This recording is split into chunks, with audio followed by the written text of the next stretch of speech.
So today in this particular video I am going to teach you about the demographic dividend. So first of all, before starting the video, let me tell you that all those who have subscribed my channel, thank you so much to all of you. And if you are watching my videos, then please share it among your friends. So let's begin. So demographic dividend is an opportunity and not the destiny. So this is, I will relate this line later on. So in this particular lecturate, we will talk firstly about the introduction, and then we will also know about the demographic dividend in India, and we will talk about the advantages associated with demographic dividend and the disadvantages associated with demographic dividend, and at the end I will conclude the topic by giving a way forward. So let's begin. So introduction. As per United Nations Population Fund UNFPA, demographic dividend means the economic growth potential that can result from shifts in a population age structure, mainly when the share of working age population, the 15 to 64 years, is larger than the non-working age share of population between the 14 and younger and 65 and elder. So let me explain you in the simpler way that due to the shift in the population structure, for example, take the example of India, that today the average age of India is 28. The average age of the population of India is 28. So, and most of the Indians, they are lying between the age of 35 years old. It is said that today about 62.5% of youth, they are in the working age. They are between the age group of 15 to 60 years old. So you can see that this shift is called as the demographic dividend. So that's why it is an opportunity and not the destiny. So now we will talk about the demographic dividend in India. It will make your doubts very clear. So currently India has 62.5% of its population in the age group of 15 to 59 years old. It will be on its peak by 2014, when 65% of India's population will be of working age. So by the term working age, here I mean that the age group of above 14 and below 60, because under 14 years old nobody can work in the restaurant, factory or anywhere, because of the child labor laws and the Right to Education Act article 21. And also in India, in most of the job sectors, in the government jobs, the retirement age is 60 years old. So if any person is between the age group of 15 to 59, then they are the part of demographic dividend and they are the part of working age population. So I hope your doubt is clear now.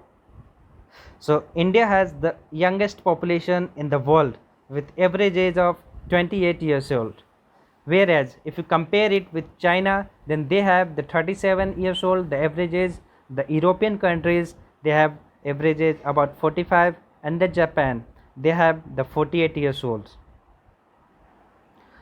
Now the phase of demographic dividend in India is between 2005 to 2055.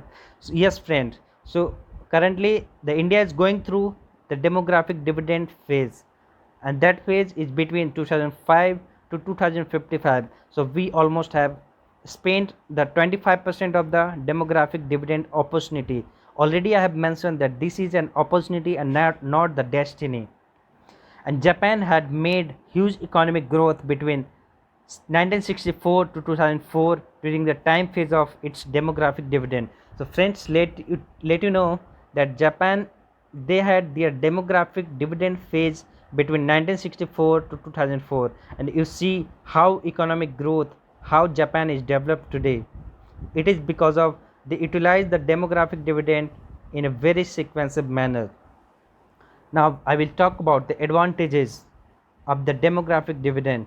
Then it gives an opportunity for the better or the best economic growth and increase the labor force, because the most of the population in India are under the age group of working age population. So obviously they will find the job, they will try to become a laborer or whatever employment they need.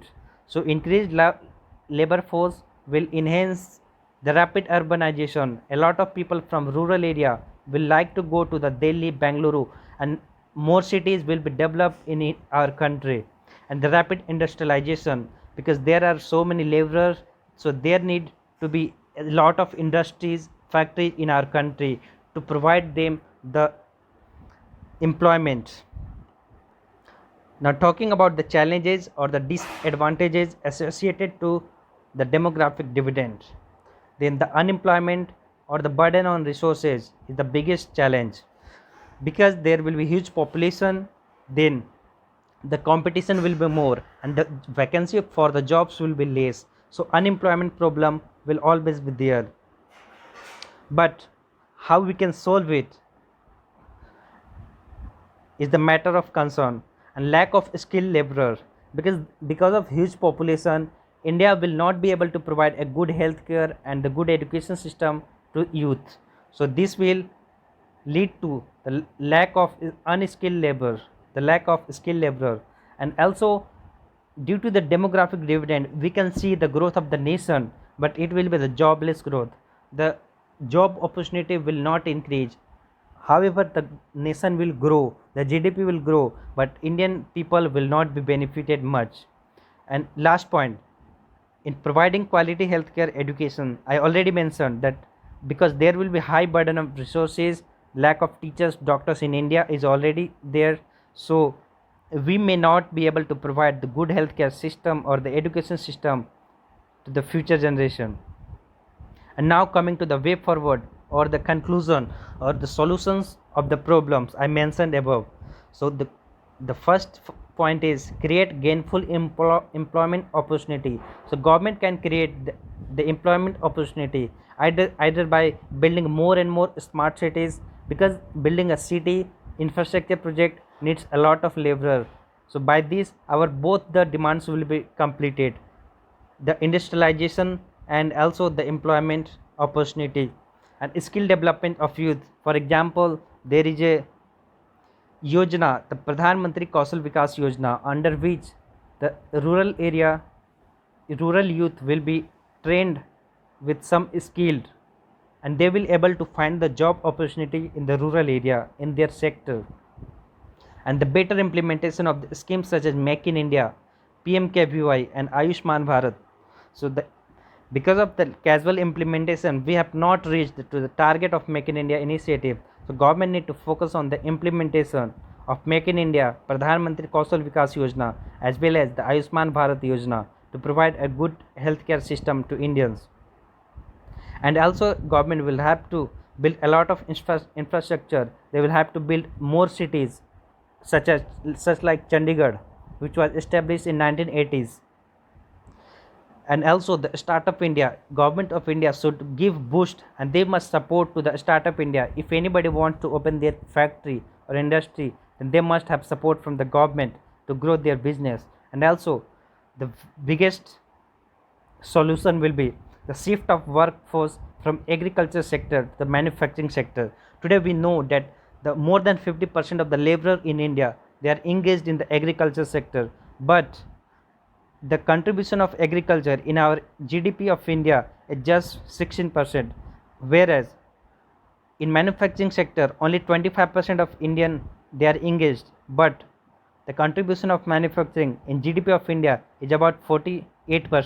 So you can see the manufacturing sector, they have more contribution in the GDP. So the government will have to do something to shift the workforce from agriculture sector to the manufacturing sector. So this is all in this video. I hope you like the content.